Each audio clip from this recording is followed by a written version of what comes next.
So I was pregnant at 18 weeks and I was down in Hobart at the time, and all of a sudden my waters broke and I didn't quite know what was going on, so we rushed to the Royal Hobart Hospital and they did some investigations and discovered that he was still alive, but unfortunately I wasn't able to continue with the pregnancy. That having no waters meant that he wouldn't survive and I would become very sick very soon.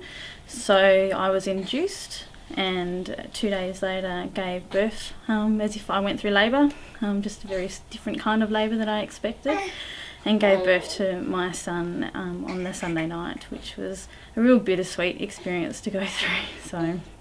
So what sort of emotions did your family go through during that time?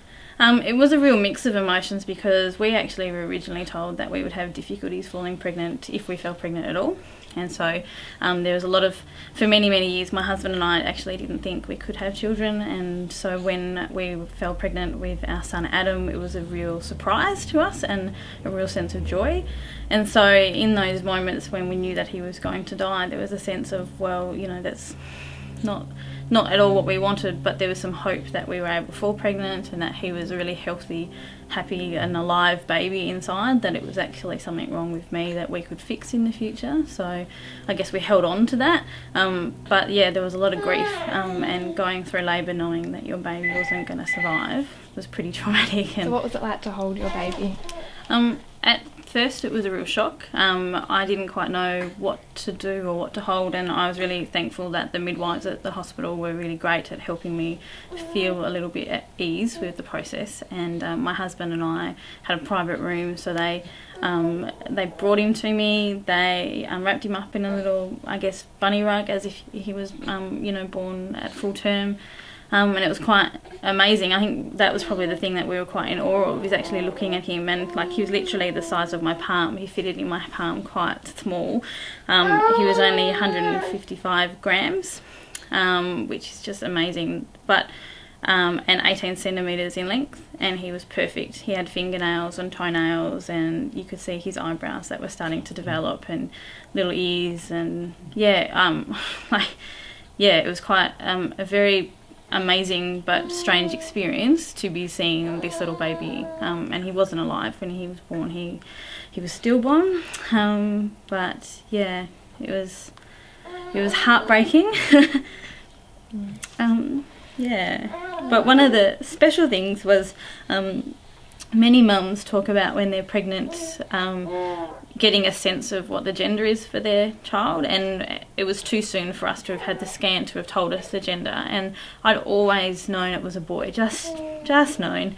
And so when he was born, it was just a special thing to know that I was right and that I'd had some kind of connection with this little baby as he was growing inside of me. So yeah, and my husband and I, because we didn't know if it was going to be a boy or a girl, we had talked before he had been born that we would call him either Adam or Eve, as I guess a symbol of the start or the beginning for us. And yeah, so that was really special to have that connection. So yeah, because our son was born prior to 20 weeks, he wasn't actually recognised as a baby in legislation, which that was difficult. We weren't entitled to, I guess, have a birth certificate or a death certificate or any of those kind of things. So it meant that we actually had the option of taking our son with us to bury him or to cremate him or do whatever we wanted to, which was probably a little bit more special. So my husband and I took him to the Bay of Fires, which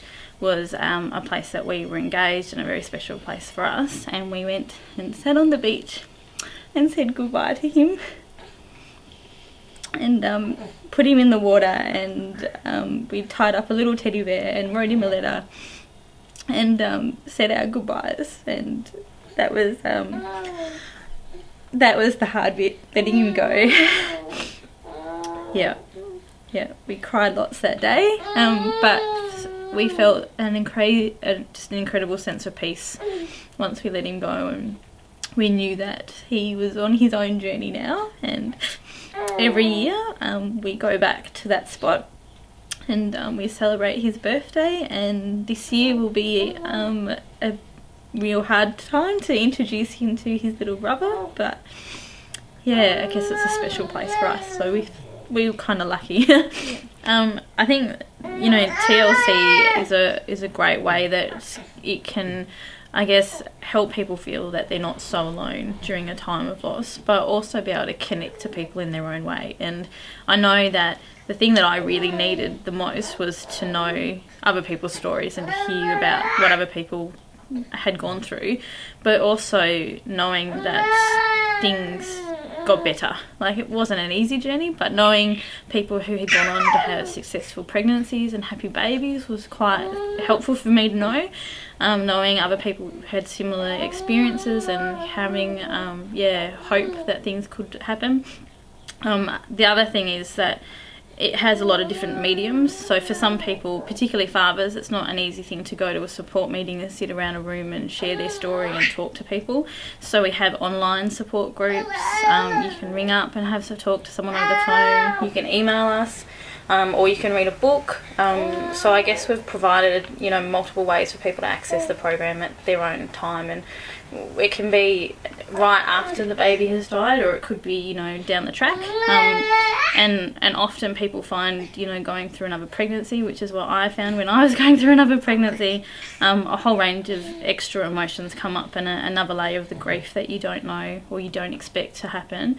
You expect to be excited and happy, but you're also worried and scared and wondering what would have happened if your other child had survived. So yeah, hopefully we can provide a little bit of comfort, and also a sense that they've got support and they're not completely alone in that journey. And often when you are in hospital, there's all these medical and clinical things that are happening around you, and you do need to either give birth or have a procedure to I guess, to manage the situation, and at that time to be able to bring a sense of, you know, there are things that you can do. So knowing that you can hold your baby, or that you can have a special ceremony or a funeral, knowing that you can take photos or do handprints or footprints, and help that memory live on is quite powerful. But you don't know that. We didn't know that.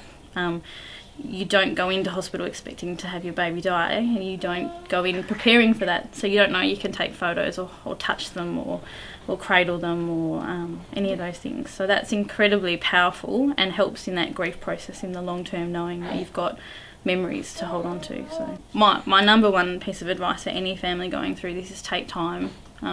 Is that even if you are told by a doctor that your baby is going to die or has died and you need to give birth, is that you do have time, and you don't have a lot of time, but you can actually stop and ask for family members to come in, or organise to bring in a special item of clothing that you want to dress your baby in, or to wash them, or to take photos. All those things are really, really important, and in the rush of things that happen in the medical side of it, you don't know that you can stop and just spend time and marvel at the amazing beauty that comes from these little babies. And even though often when they are born there might be some you know, issues with them, or they, you know, looking at a dead child is not the easiest thing in the world, but you can see some amazing things. Like I could see some bits and pieces that look like my son, my husband in my son at the same time. So yeah.